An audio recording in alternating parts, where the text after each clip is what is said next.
কয়েকটা যে এসে এখন আমরা আখের রস খাবো।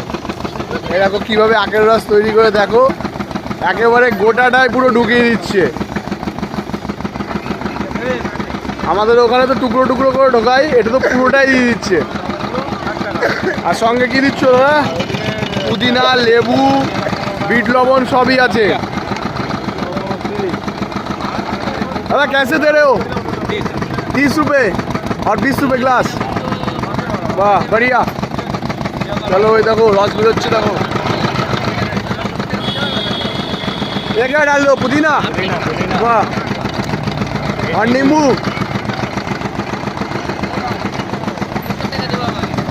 वाह पुदीना नींबू निचोड़ के निकल रहा है सब, भर भर के ग्लास भर रहा है। चलो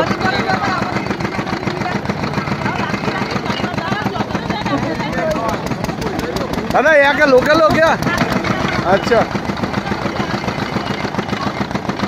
तो मेला कितना दिन रहेगा यहाँ पे? मेला मार्च तक चल रहा है। मार्च तक? पब्लिक रुकी नहीं रही है। हाँ 26 तारीख तक है ना मेला। हाँ ज़्यादा मत डालो, काला नमक ज़्यादा मत डालो।